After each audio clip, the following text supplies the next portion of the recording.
Welcome back, Wagoneers, to another exciting episode of the Wasted Wagons podcast.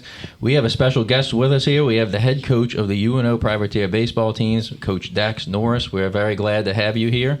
Thank you for giving us some of your valuable time, and we're just going to sit here and ask you some questions about how the upcoming season's going, about your old playing career, that kind of stuff. So, again, we appreciate having you with us. Yeah, we know that the start of the season is coming up next weekend. So thank you for squeezing us into your busy schedule. Oh, no problem. Thank y'all for having me. All right, before we get into how the season's going to pan out for you, how you feel like the season's going to go, before we got you on here, I was looking through your playing career. It seems like you had a pretty lengthy one.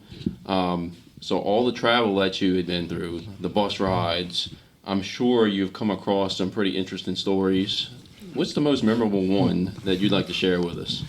I'll keep it as clean as possible, but there's a lot during those years of traveling. But I remember going from Tulsa, Oklahoma, back to Round Rock, Texas, when we were in AA, and it was like 11:30, right before noon, and the bus breaks down, I guess, and it's no AC. We're sitting on the side of the road, and you're probably wondering in that time of your career, are you, this might be time to hang it up. This might be the day. And, guys are bitching, miserable, as they should be. And then somebody finally says, she's all out of diesel, which is the gas. And just kind of lightening everybody up. And guys had tank tops on and their underwear. And next thing you know, we're all sitting on the side of the road laughing and having a good time. And sure enough, another bus pulls up and we go back to Round Rock. So there's a lot of good ones during the years, but I remember that one because we went from being pissed off to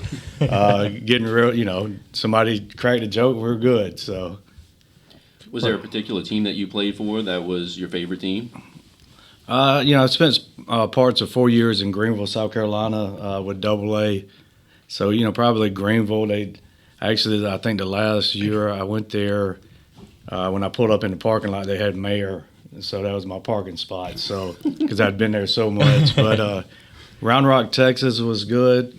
Corpus. I tell our guys all the time, been fortunate where the game has taken me and playing in some nice stadiums and on some good teams. I was part of two organizations that I'm very proud, to be a part of was the Atlanta Braves and Astros. So, and they were both real good at the time. So it might have been a bad time I was in that organization, but I was fortunate to learn from a lot. So, but those probably were the two, Round Rock and Corpus. All right.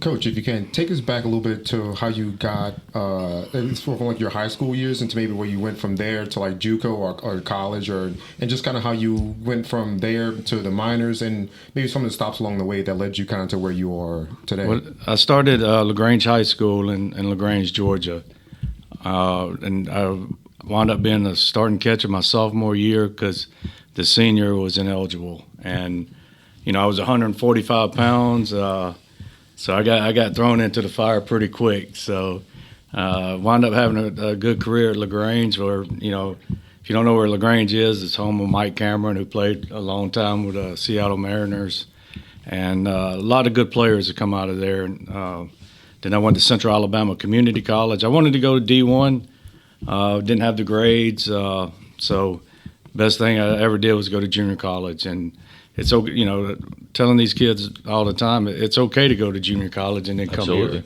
So you get your grades and, at least you get your core knocked out. And from there, I was like the third or fourth in line at the University of Alabama as a catcher. Bobby Pierce recruited me, who later went on to Troy. And he told me, he's like, you're the third guy we want. Well, one guy goes to Kentucky, one goes to South Alabama, and next thing you know, I signed with the University of Alabama. So it's crazy how it all works out. And then Jim Wells came in, who is my mentor, my second dad. I had no clue who he was. I just saw Jim Wells, head coach at the University of Alabama from Northwestern State. So I went there, and then I had 2 great years at Alabama and went on to professional ranks and kicked it around for 12 years. So, and that was, it's been a long journey, but it's been a great journey. Absolutely. Correct me if I'm wrong. You were the captain of your team. You're 95, 96? Yes. Your senior year, and you guys won a SEC championship that year, correct? Yes. Okay. Yes. In 95, we lost to Clemson in the regional. The 95 team, you talk to coach, it was the toughest team that he's ever coached. Some of the shit that he did to us, I don't wish on anybody. So, but you thank him now because he pushed us. But the 95 team made it to a regional final against Clemson, and then 96 we come back. The guys that got drafted didn't sign, and we came back and went to Omaha in 96. So, and then the program was just through the 90s and early 2000s, we're going to Omaha every other year. So, What made you decide to go into coaching? Jim Wells. I would always go back to Alabama when this off season, and I was always in the recruiting meetings. I was always listening to Todd Butler, who's at Oklahoma now, Mitch Gaspard, who I also worked for at University of Alabama, who's he was the head coach at Northwestern State at one time. So I would there's that player that came back, and they always made fun of me, like I was the beaten child, but I could do anything when I'd come back and throw BP, catch bullpens, but just being around them and listen. I love how Coach always explained when he did something, he would explain it like, this is why we do the first and third, or this is why I called that pitch in that situation. So he's a great teacher. Like I say, thank God for him. I wouldn't be where I'm at today. And he pushed me to the extreme and made me want to coach. And I'm fortunate, before he retired, I got to coach 2 years up under him. And that was pretty awesome. Guy you played for, and then able to coach up under him. The only thing, I wish we would have got him back to Omaha one more year, but we still had a good 2 years with him. Very cool. Now we've seen you around. We come to the games pretty frequently. We've seen you around here on the coaching staff, working on Coach Dean's staff. What's it like for UNO's program losing a guy like Blake Dean? Well, I mean, the impact he's made is tremendous. And, it's like I tell people, like, it's my job. He gave me the keys to the car with a full tank of gas. His team he left is very good. Awesome. So, I don't look at it as losing. I've always looked at it as a positive side.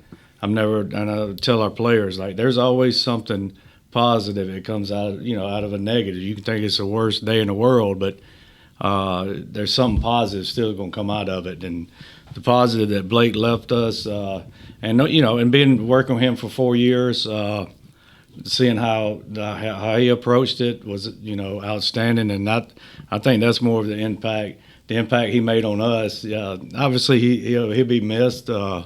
But he assured me he'll be at the games with Coach Mace and probably wear my ass out every move I make. So that's fine. All right. So when you got that news that you were going to be the next in line to be the head coach, how excited were you? Oh, honored, excited, and like, let's go. And being a head coach, it's like being a parent. You don't know. Everybody can tell you how to do it, and all you can do. I felt like for 20 years, I always say. Pressure is, when people feel pressure, they ain't prepared, or they don't know what they're doing. And, I feel like I'm prepared for this opportunity, but also there's stuff that's going to come up that hits you, and I'm going, I need some help on this. And good thing is Blake's right up the road, and Coach Mays, Coach Wells, there's plenty of guys you can lean on, and I think that's something that in the game you don't see as much, but the guys that's been there, I'm sure at some point in time can give you some experience and go, hey, this is how I dealt with that, and this will help. Absolutely. And I never have too much pride not to ask for help. Now, I mean, you mentioned Coach Mays. Obviously, he's a UNO legend. How often is he helping you out? Oh, he's been helping me out a lot. He come down to the bullpen 2 days ago, talked to our guys, and then the next day he came out and talked some more with them. And I know the last 2 days in the inter squad, we struck out more guys than we ever have. So Awesome. Might need to get him back out here tomorrow. So I know what we do when we come here. We always see him down right, almost like front row in pretty much every game. Seats. yeah, I mean, he obviously loves it. He, spent a lot of time here, and the stadium's named after him, the field. So he's done a lot for this program, and it's my duty to carry that on. Cool. Keeping on the same line of talking about, coaches that before you, like Coach Dean and Coach Mace, said you can glean on for advice and information, things like that. What do you think will be the biggest transition, the hardest thing for you to adjust going forward from now being an assistant coach to now being the head coach? Just dealing with all 40 of them now, and then your staff. Obviously it's my job to coach our staff, Brooks and Phil, and be a leader and a mentor to them. So you add another 3 or 4 people to that. So I think that's but being around it and seeing how the good ones went about it, and some seeing how the bad ones went about it. You learn from some of the guys you work for that you don't do. So I think that's probably would be the biggest transition. And obviously with the team that we have, I feel like the pitching staff and all that sort of. Once you get to the field, I feel pretty good. But there's stuff that, you have to deal with. And Blake, talking to him, he goes, "I'm just putting out fires," but yeah, that's part of the job, and that's I think that's probably that's the biggest transition is that, but nothing we can't handle. So, I mean, you hear a lot of people talk about a coach as like the CEO of a program, and you have to deal with not only just the players on the field, your coaching staff, recruiting, and things like that. So I'm sure it puts a lot on your plate, and even you want to focus on one particular thing, but you have to do so much for the entire program, and maybe some things even behind the scenes like baseball ops, stuff like that, you have to kind of deal with as well too. So time management, I'm sure, is probably yeah, it is, and when Megan handling a lot of the operation stuff, it makes our job a lot easier. She does an outstanding job for us, and to where we're allowed to coach and we're allowed to recruit. So she takes a lot of that off our plate. But it's managing the personalities. You can have 10 guys that are in a good mood, and then, like I say, 2 guys that are pissed off. You don't know they lost their girlfriend. Their grades are slipping. The car ran out of gas or something like that. So it's but that's being a catcher. I think has really prepared me for this opportunity, catching many different personalities. And I could go. We probably need to go get a drink or something with some of the guys that I caught before that. You've seen the movie Bull Durham, the Crash Davis. That I was towards the end. I was Crash Davis. So. But I think Crash Davis got time in the league. I never got up there, but that's the beauty of it. It's always something different every day, so it's never boring. It's never like the same routine. So something comes up every day, and you just you work at it the best you can. And like I said, with our guys, it's been good. So we got a good group, so it's made it a lot easier. Sure. Okay. Does that answer your question? Pretty. Absolutely, yeah. So you kind of talked about recruiting a little bit. How do you try to prioritize recruiting? Like our state has a lot of really good baseball teams, a lot of good kids come from some of our high schools like that. But you also obviously you probably work the portal and you have transfers and kids coming from JUCO.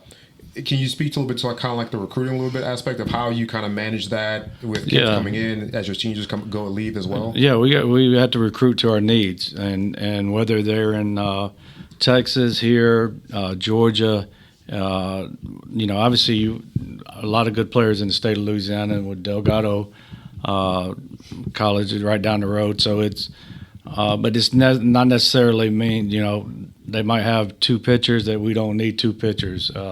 So we're big in the transfer portal now, which is 1 year and gone. That's the way it is, and that's how we recruit to it. And Philip Hurst does most of our recruiting, him and Brooks, and they pretty much know our needs and go fill that void. So like I say, here I think the transfer portal. People say, do you like it or do you don't? It is what it is. We have to evolve, and Right now, until they change the rules, yeah, we like it because we got Tristan Moore back. Yep. Yeah, we lost Mitchell Sanford, but that means at least you're doing a good job that you are losing good players. So, Todd, would you like to say what you've nicknamed Mitchell Sanford from last year? The baddest dude on the planet. that's a pretty good one. So hopefully Bianco will be doing the same thing over there at Ole Miss. Ole Miss. So I was wondering if he continued his baseball career further, and then I decided to randomly search him and saw he landed at Ole Miss. So Oh yeah, so good for him. so I think what Blake, we lost a hitter of the year 3 years in a row. So which that's I guess that's a good thing. We can count to Monty Larry too, that went to Mississippi State. Yep. A couple of years ago. So Stud. yeah, stud.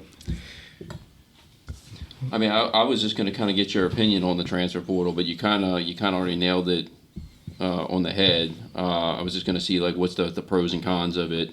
For Yeah, UNO. the pros of it, you can get a guy that's ready right now, and our shortstop.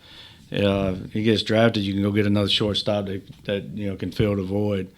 The cons of it is like it's 1 year, and there's no development.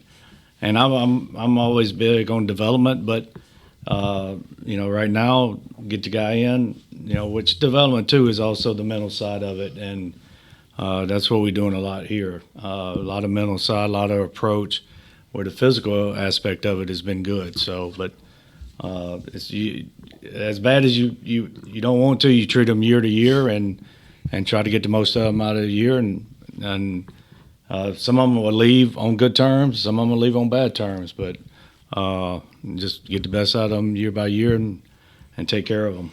Yeah, I just know as casual fans watching, especially from football, it becomes a little frustrating wondering which player is going to be on which program next year. So it's good to have the inside from the baseball side of it as well. Yeah, and like I say, I don't know what'll happen in the future, but right now, those are the rules, and that's what we'll go by it. Yep. Coach, you spoke about development. What do you look for in a player? Do you look for just particular skills or talent, or do you go for like the more coachable type players that aren't necessarily as talented as some of the others? Yeah, and I still think it goes back to like what our needs are, and then when we bring the guy in, the character, the work ethic. Obviously, I remember being at Alabama. We played UNO 2 games, and they beat the shit out of us. And we know how good. I mean, you go anywhere in the country, and everybody knows UNO. So the guys that we're bringing in, usually already have the skill set or the talent. It's is the kid looking you in the eye? Is the kid, does his the AD at the former school say he goes far and beyond community service, all that. So all that's important. That don't mean you don't take chances on guys that don't have that. But I want guys that work. I want guys that work when we're not watching. And there's a lot of them. The cage down here, they go hit in the cage, and we got guys throwing on the field. A lot more on their own. And really, that's how you get better. I mean, like the saying is, I lead a horse to the water, I can't make him drink, and you really don't want to. You lead them the right way, and then they drink on their own and get better. So, but we have, that's probably the main thing is the work ethic and getting after it and having energy. So we like guys with energy. Great, good answer. We were kind of just looking over the roster, and I know it's preseason, right? So the Southland That's go time now. Southland Conference came out with their preseason rankings. You have, I believe, 3 players in the on first team or second team all conference. I believe you have the freshman of the year, presumably right now in Aiden. Torres. Yeah. Can you just kind of talk about that? There's a lot of expectations to manage with a team that has a lot of returning good players, and just kind of talk about how you kind of try to prepare and set up for the season now that we're less than a week away now. We're 5 days actually, to start the season. No, that's a great question. All these are great questions. Expectations is a privilege. We have high expectations here, and that's where you want to be. You want to be at a place that they expect to win, and that's year in year out we expect to win the championship and go to a regional. And I was telling these guys, don't don't think Omaha is not that far away, and that's the belief in our mindset nowadays. Because Coastal Carolina did it a few years back. There's a lot of teams now, with the scholarship situation and the transfer portal, that you can do that, and you definitely. I mean, we're in Omaha here, so I mean it can happen, and like I want these guys to set their goals high, and that's like I say, we knowing the expectations, even coming in as a pitching coach, and that's I love that. We love pressure, and that means people care about you. People want to see you do well and win games. And I know Coach Mason and Blake will be right there expecting us to win games. So, and that's what we plan to do. I mean, just look what Evansville did last year. Yeah, exactly. So he and I actually went to the College World Series in 2021, and it was the year Mississippi State won. And we've said we're gonna if UNO can make it there, we're dropping everything and we're going. It doesn't matter what we have planned. We're dropping to go support UNO in Omaha. What I tell the players too, like that's a goal. That's my expectation, and obviously I remember going into Alabama. They were 4-22 the year before I got to Alabama. Now, Coach brought in a bunch of JUCO guys, and we talked about going to Omaha on a constant basis, and that was ingrained in us. So, and a year and a half later, we went to Omaha. So, I think, and being 4-22 the year before in the SEC to make that quick turnaround. So, well, we you can do that now because we were a bunch of JUCO bandits, and but like I said, it was ingrained in us, and him coming from LSU too is always, well, that's not going to beat LSU. That's not going to beat LSU. So I think that was a little more motivation for us too. Which, that's why he was one of the best. Now, I asked you if you had some fun stories from the road during your playing career, but do you have an Omaha story? I remember we hit so many home runs. The first BP there, they had to call back to Tuscaloosa, and plus we threw about the other half in the stands. We thought we were in the big league. So I remember the equipment guy ripping our ass because we threw the rest of the balls into the stands, but they got some more shipped from Tuscaloosa back to Omaha pretty quick. So, but I remember the ball flying out of there. That we played in the old Rosenblatt. And it wasn't probably 2 years after we played there that I could start telling you about it. But during that moment, it was. I just remember looking up and seeing 30,000 people against Oklahoma State, but in that moment, you really. It's an unbelievable feeling. Like I was telling our guys, when you dogpile to go to Omaha. It's unbelievable, and me and Blake talked about it. It's like they won a national championship, and the same thing. I said, "What was it like, man?" He goes, "I really couldn't tell you, because you grind so hard and you do all that it takes a toll on you. But that's why it's a great place." Yep. Definitely one of our favorite trips, if not our favorite trip that we've been on. My favorite. Yep. Great experience, and even Omaha as a city itself, you don't feel it feels safe walking downtown at night. There's a ton of stuff to do. It was. Did y'all ever go to the old stadium? Y'all just been to the new stadium? Just the new stadium. The place is unreal, huh? Mm-hmm. All right. Now, Patrick brought up Aiden Torres being the conference's preseason freshman of the year. You had mentioned that you're glad that you received Tristan Moore back in the transfer portal. So what does it mean for UNO's program having a guy like Tristan Moore back in the lineup? Well, the first thing for our team is like leadership. He had immediate impact of being a leader. Like I said, I was talking to him before he came up here, and he's a guy. He is a veteran guy that we know he's a good player and all that. But the qualities he brings of being a leader, of holding his teammates accountable, and that's what I feel pretty good about this year. We got a few guys like that, Bryce Callaway, other guys that they help each other out, and so it was good having him back. And look, now obviously don't have to go against him on the pitching side now to get to see him hit home runs off everybody else, but just the way, defensively he's done a great job in left field for us. So I think that's the biggest thing, just the leadership he's brought back. And, sometimes we were laughing about it the other day, the grass ain't always greener on the other side. So we're glad he's coming back and being out here in this outfield here. So it's Tom Foreman, the win hitter of the year again. Yeah, no doubt, no doubt. So I told him he needs to hit like 40. So Patrick and I do have a wager on this. So if he ends up finishing the top 3 of Southland hitters of the year, Patrick has to drink a drink of my choice to him. Okay. And if not, I have to drink a drink of Patrick's choice.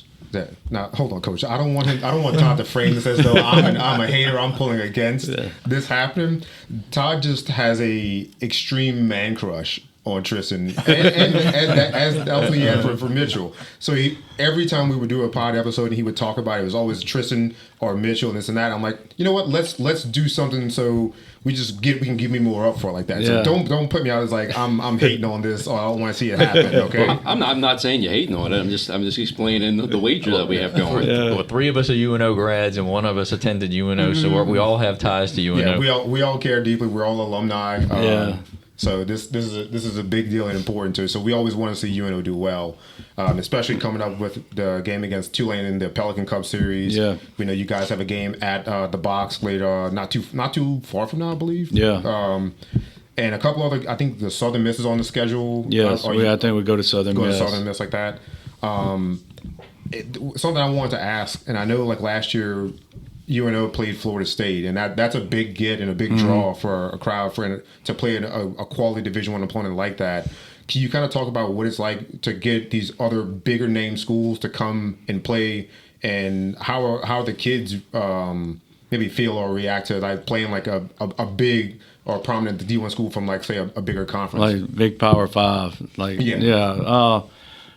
it's LSU when they came here and we beat them. We're talking about Monty Larry when he split the gap. I think Blanchard came in and did well, and this place was packed. So that's what it brings. Like especially when they come to here. Hopefully, get with Jay and at LSU to get them to come back down here, which I know they do that like every 3 or 4 years. So. It's huge, and the one thing I think with us, obviously having Blake had, obviously all LSU legend, had been in the SEC at Alabama, so we would tell our guys we know what good players, and we have good players. It's just a matter. Don't be in awe when you go there. It's just a name on a jersey. It's just a game. Yeah, we go into Oklahoma and like we should have won all 3. Mm-hmm. So that's the way we approach it, and I think that's the way winners approach it. The mindset that, you can do it. You can, and we've been on that side of it. So used to, when I was second year coaching at Alabama, we would tell them, like, you'll win 10 games or 15 games because you got that across your chest. LSU will win 30 because they have that.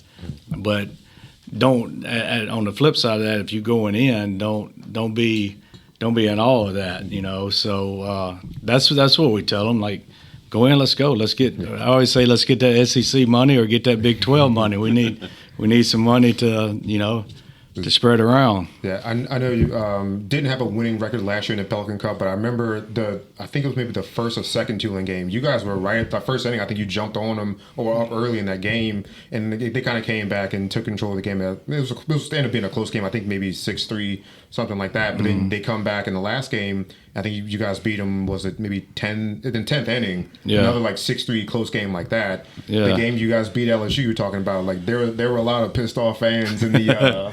In the stands, like, I can't believe we lost to UNO. It's like, again, it's not about, they might have a bigger recruiting budget and things like that, but you still have to go and play the game. You got to throw balls, you got to throw strikes, exactly. You got to hit the ball. So, like you said, and baseball is different. I don't mean to interrupt you, but baseball is different. You have one good pitcher and have average guys behind you, and you can win. If that pitcher, is good enough to shut somebody down. So, that's why that's how it's different. Now, a guy like Colton Mercer, you could do a lot of things. Yeah, exactly. Wish we had him back, but I think he's doing well in his career. I'm sure. So this is kind of tied into this question. So I know you just mentioned playing bigger schools like LSU. Over the past couple of years, and we've been supporting you. I've noticed that Nichols has been kind of almost, they're kind of the team that he and I actually have really started to dislike, almost like becoming a rival to y'all. Is there somebody that when y'all beat, it gives you the greatest satisfaction? Everybody. Everybody. It doesn't matter, Whether it's in the squad, when we'd shut Blake's hitting down on the pitching side, or he'd hammer the pitching, so it's everybody. And I think that's the way winners are. There's I'll leave that up to y'all to figure out who you dislike and all I don't that. know, the Nichols fans, but just over the past couple of years, have just gotten very arrogant. I don't know. So, but no, everybody that we play, we win. I enjoy beating them. So that's our plan. Can you talk about the conference, how you feel about the conference overall as a whole, just from top to bottom, just kind of a little preview, because I know Nichols has won the last two tournaments like that. Yeah. Lamar, I think was preseason number 1 right now, but they're a very solid squad.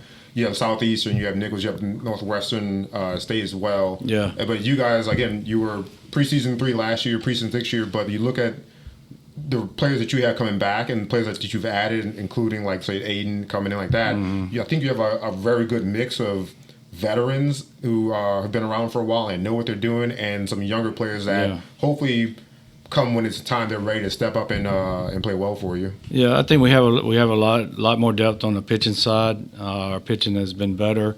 We have a lot more depth on the position side as well. So a lot of competition. So that will only help in the conference. Adding was it UT Grand in it, right? Grand, yeah. So they're I know that Matt Locke has done a great job everywhere he's been.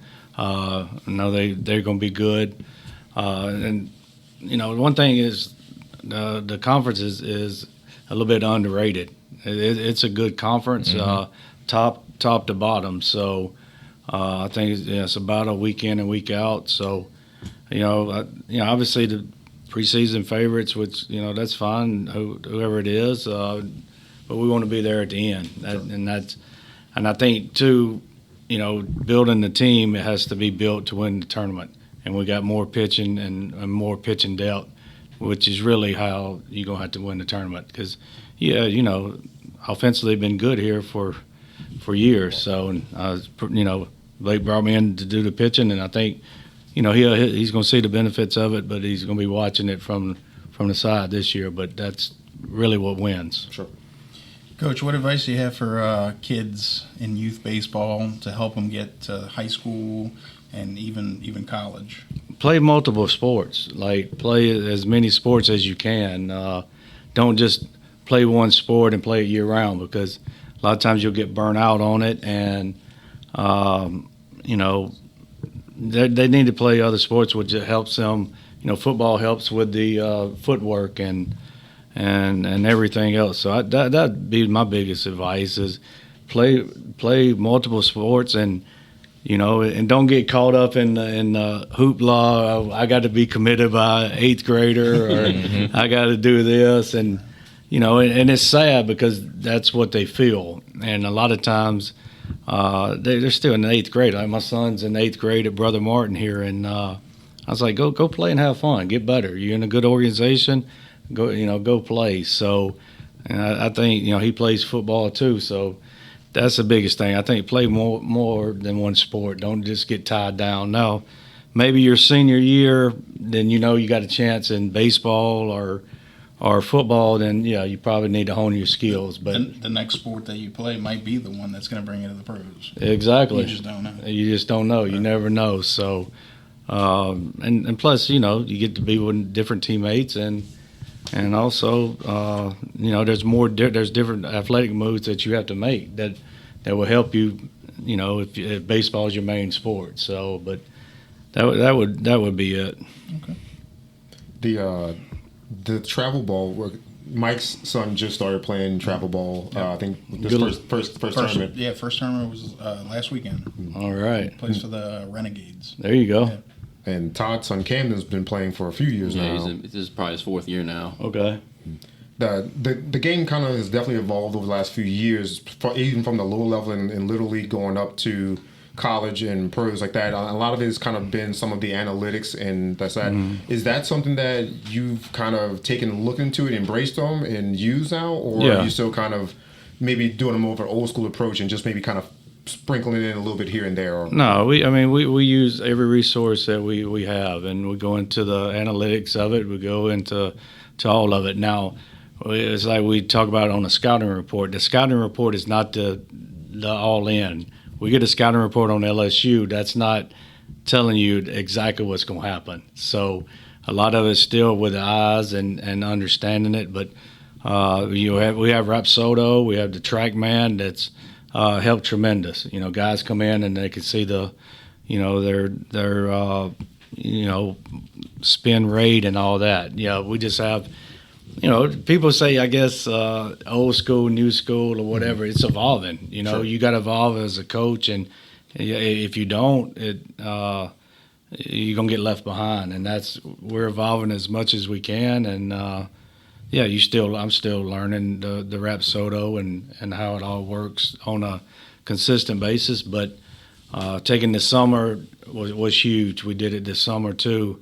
And it's helped, obviously, too, with the staff that we have. So I don't know if it's going to be as big because, you got the guy 1 year, so you're already bringing in that guy. But, using all of it to get these guys better. I got to give them every resource that we can to make them better.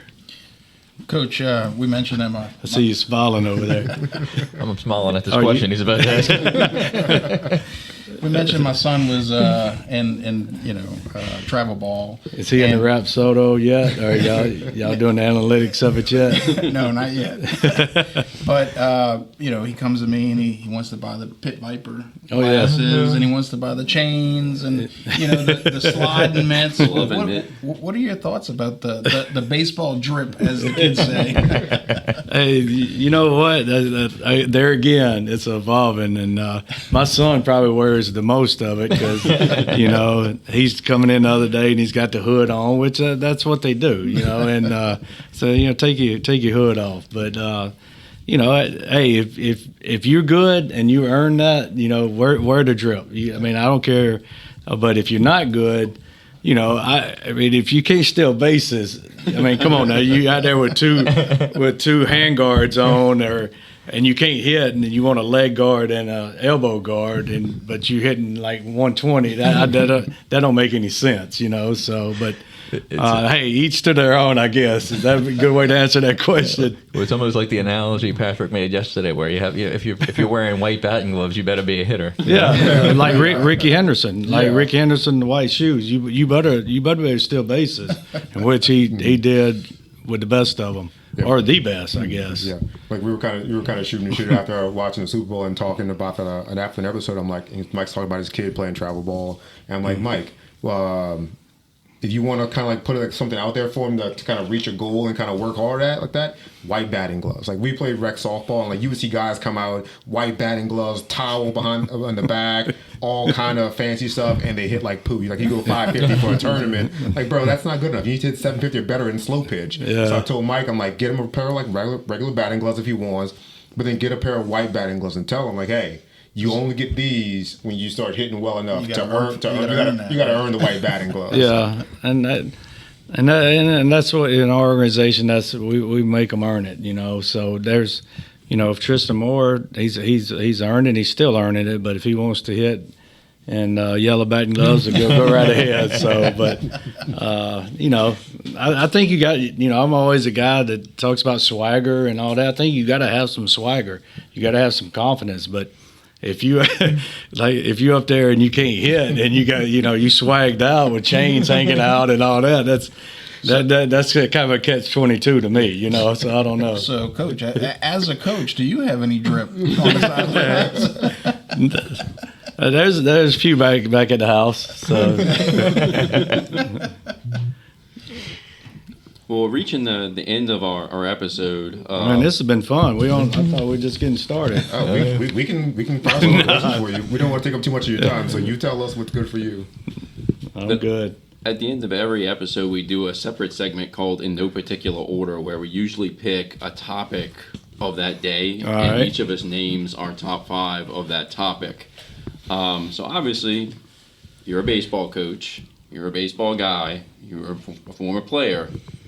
So we're going to get you to name your top 5 favorite Major League Baseball players of all time. The favorites Yes, sir. And you can start with lowest to highest. So you, Yeah. and with are your the guys absolute I was favorite. fortunate enough to go against, or You can do whatever it. you like. Whatever. It can top be 5 even guys that you were a fan of when you were a kid. okay. And I think like I'd do it during my time that I can give you a better feel for it. And there are honorable mentions. I know Patrick doesn't tend to like the honorable mentions, but sometimes you just don't want to leave a guy out, Coach. I just don't want you to have 15 honorable mentions. Then your top 5 list is a top 20 list, and I'm just in here dragging ass behind you. So there's an unwritten rule where you're up to two honorable mentions. But there's usually some leeway. So, Coach, if you want to put like 6 honorable mentions, I'll let you slide. With No, that. I'm You're the good guest on the of honor honorable for the mention. evening. You said the top 5, we'll go 5. All right. All right, so you can start whenever you're ready, Coach. I would say, seeing Ken Griffey Jr. first, Eddie Murray, Chipper Jones, Roger Clemens, Greg Maddox. Okay. That sounds like a no particular order. That was. That's the way Mike likes to do That's it. just whatever came to my head right Step there. away, Coach. So if you had to pick a number one, who would the number one be? If I had to pick a number one, like I knew that guy was going to take us to Omaha or win the national championship or win the World Series, Greg Maddox. Okay. Solid choice. And that's nothing against the rest of the great ones too, So- because they can do it too. So one of the guys that's actually on our pod is a we'll call him, we'll say Braves fans in quotations, but he would appreciate that pick. But he There's plenty of Greg Maddox stories, and that's a lot of the stuff I learned from him that's always passed on to these guys. We'll kind of tell you a little funny story about our buddy Russell. He couldn't make it tonight, so he was not a real big sports guy, but he's kind of going along and picked up some things over the long being with us and hanging out with us like that. So we were doing an episode called Top 5 Favorite Players from Your Favorite Team. So we all went around the room. Chad's an Orioles fan. He's a Guardians fan. Okay.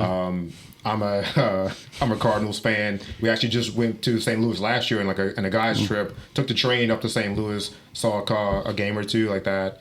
But we get to Russell and he's like, oh, I'm gonna do some research. I'll pick a team. I'm like, okay. So we're doing a whole reveal on the show. And he's like, I took the Atlanta Braves. I was like, okay, why'd you take the Braves? He's like, well, WGN back in the day, that's the game, that's the channels that we could watch growing up, and so we got the Braves, Cubs. the Cubs, and the White Sox like that. It's like, all right, so give us your top 5, and he goes with number 5. He's like, Tom Glavine, and everyone just stopped and was like, the hell did he just say? It's like, you mean Tom Glavine? And he's like, yeah, sure, that works. And it's like, all right, well, carry on. And he goes like, I think Smoltz was his number 4, and he's going, and he gets to number 1. Oh, he's like number 2, and I'm like, Russell, if your number 1 isn't Hank Aaron, I'm probably gonna have to cut you off this podcast. Yeah. And he goes, it's Hank Aaron. I'm like, wait a minute, did you just go on like baseball.com or baseball reference and pick their 5 greatest Braves of all time? He's like, yeah. I was like, okay, all right, that's fine. But we gave him shit for it. Like Tom Glavine's like, I didn't know how to spell it or pronounce it or whatever. I just looked it up. It's like, okay. But he's a good sport. He actually dressed as Tom Glavine for a costume Halloween party this year. So it's a little funny story we had. He thought you'd enjoy being in the Braves organization. Yeah. Like that, though. I do have another question though to add, and I actually thought about it when I was talking to you about your playing career. Were you ever starstruck with some of these guys that were bigger names that you got to meet along the way? I think your first big league camp you are when you roll into Atlanta and you see, if you're not, then something's wrong, but you see Greg Maddox, Tom Glavine, or Tom Glavine, Gary Sheffield, and then Chipper Jones, Javi Lopez, and guys. It was stacked. I think it was probably easier for me because I grew up watching all of them, but the one thing I do regret is not getting their autographs on a bunch of balls or hats or whatever. But I was fortunate to go in there and learn from the veterans like we had, who taught you how to play the game, and like I say, sitting down with Greg Maddox, going with Chipper Jones, Mark DeRosa, all those guys, B.J. Surhoff at the time, guys that taught you how to play the game and taught you how to be a professional. And that's something I think is missing now than anything is, and that's all I'm trying to do with these guys. They're 18 to 21-year-old kids, 23, is teaching them how there's a part of being good, but there's also a part of being a professional and how to go about it each day and not being gung-ho. And when your buddy over here is 0 for 4, he's probably struggling. You might need to pick him up a little bit. So, like I say, very fortunate with those guys. But, yeah, it was – I'll tell you when I was really, like, starstruck is when the man, Bobby Cox, came out in his nails, his full uniform, and he has his cleats on, which I'm still thinking about doing, a big cigar, and he comes out and goes, all right, boys, here's the rules for spring training. And I'm like, that's Bobby Cox, but all those guys, though, they were so nice and treated you very, very well. And you see why organizations that are obviously good for a long time, there's a reason. And I'm just, like I say, thank God I was fortunate to be a part of that, and the Astros too. Very nice. Well, Coach, to end this off, we have these little questions that we like to ask everybody. Can I ask one more question? Oh, go ahead. Who was, say, maybe the toughest pitcher you faced in your career that you can make a good question? Good question, Pat. Billy Wagner. Oh yeah, okay. He just got into the hole. Yeah, and we were talking the other day. So Billy Wagner, I guess I was facing him in spring training. When I went to the Astros, he went to Atlanta, I guess. And I was facing him, I guess the year before is when he got hit in the head. And but I'd never forget. I saw his arm come up, and then I just swung. It went a bullet right by his head. And I get to first base, and I think it was Cheo, Jose Cruz goes, don't look up. And he's like staring at me the whole time, and I never looked up, because but I had known, had talked with him the year before, and he was obviously one of the toughest ones. But there was a lot of them that were pretty good. But I just remember I only saw the ball maybe a split second, and somehow it hit a line drive right by his head. Mm-hmm. So, but yeah, he would definitely be at the top.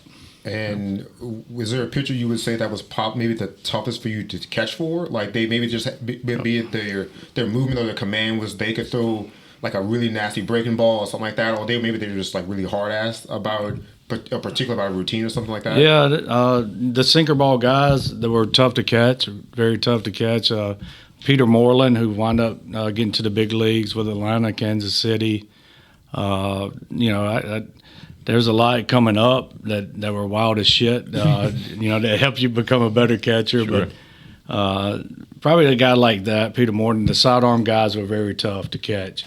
And you really had to lock it in, or, you got your thumb, broken or whatever. So, and the guys with the big sweepers. But I was fortunate, once you get like to AA and AAA, most of them have honed their skills. So you're not blocking too many balls in the dirt. So, that helps, and as you go on up higher, the lights are better too, the balls are better, so just everything's better, and that's why they always say it's better in the big league. So, have you broken your thumb or a finger from playing? I would in Dominican, a guy was stealing, and I went to throw and hit. I think it was Ortiz's bat or somebody for Escogido, and it broke. So, and I think it still broke, but he didn't.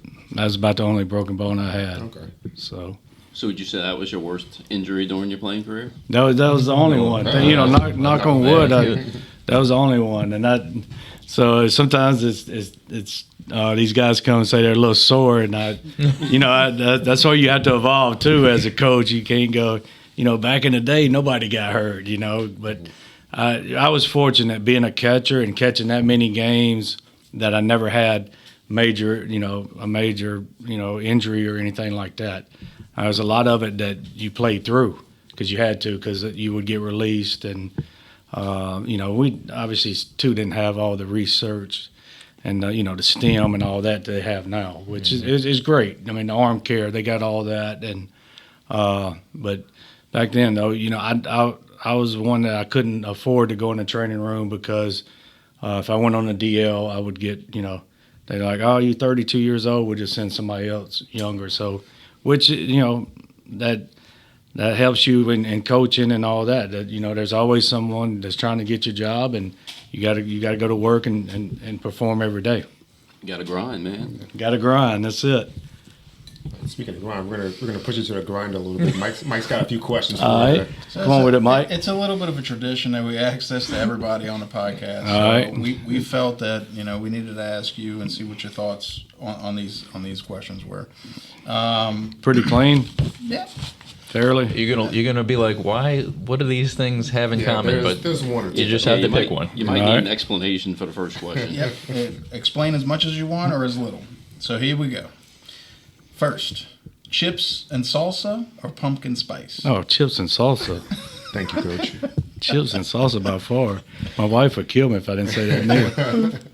So like fall time comes around, you don't like No, go. no. Chips and salsa in the fall. Okay.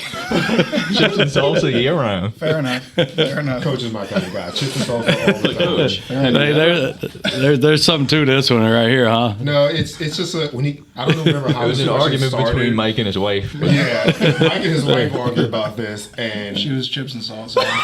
rightfully so. So they had the argument. He brings it onto the pod, and then anytime anyone would come on, he'd ask him chips and salsa or pumpkin spice, and I'm like, how is that even a debate or a question? Yeah. And I always say, I can get chips and salsa year round, pretty much anywhere. You can only get pumpkin spice a small time of the year, and then you're SOL. So what's really the debate here? But All right, here we go. The next one. Wait, no, I just want to say something go ahead. though, Coach. Have you ever had the pumpkin coffee high protein smoothie from Smoothie King? No, I haven't. It's amazing. You got to try it. No, I haven't. you're not missing out on But anything. it's only what, Patrick, 30 days out of the year. So Yeah, what do you drink for the other a limited window, 11 months? All right, Coach. Here we go. Next one. Pizza rolls or bagel bites? Pizza rolls. Yes, 2 for 2. Man, I pick pizza rolls myself.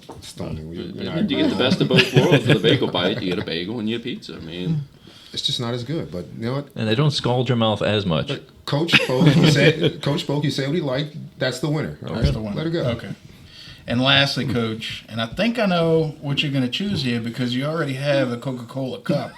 But don't let that fool you. Exactly. Is it Coke or Pepsi? Pepsi, Mountain Dew. hell yeah. So that right there on the scouting report, that set you up right there. So you thought we were throwing a righty, but we were throwing a lefty. There you go. All right, got fooled. Coach No. Norris is a Mountain Dew guy. Always Mountain Dew for some reason. I never drink coffee. Have a little bit, but just always Mountain Dew, and I always had the cup, and I don't just. That's about the only thing. Mountain Dew is the first energy drink. Yeah. So What about the Baja Blast? Do you like the Baja Blast Mountain Dew? no, my son, he'll have that. I can't. I tried it a little bit. I just can't. I guess that is old school. Of there's some things that you're gonna make sure you have it. It's a Mountain Dew. Were you in your playing days, and maybe even in your coach career, were you a big seeds or dip guy or Dip. like that? Dip. Yeah. I hate to say it, but yeah, dip. Seeds sometimes, but more so dip. I think we've all been down that road before. Some with better results than others, and you know how it goes. Well, Coach, we appreciate having you on. I felt like it was a really good time. Oh, no doubt, Thank you for no taking the doubt. time out your busy schedule before the season starts this weekend. Let's do this again. Yeah. Is there anything the floor is yours? Is there anything you'd like to say? Talk about your team. Anything you want to relate to fans or people who be listening to come out to the games? Or talk about before the season starts. I know you start this Friday. This Friday actually. Right? Yeah, we start this Friday in West Georgia. But, with it being such quick, transition, obviously a couple weeks ago it seemed like with Blake stepping down, I'm big on alumni and the people supporting the program and the people that's played here before and the fans. The fans are coming out, watching us.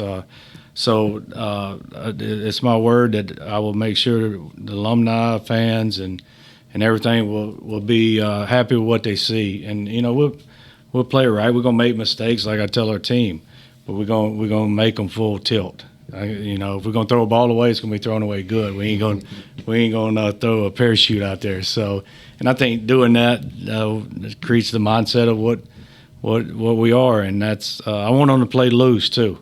Like I say, we'll talk about drip. I know yesterday we ended up a good day, and my man Ira Alston was dancing out there.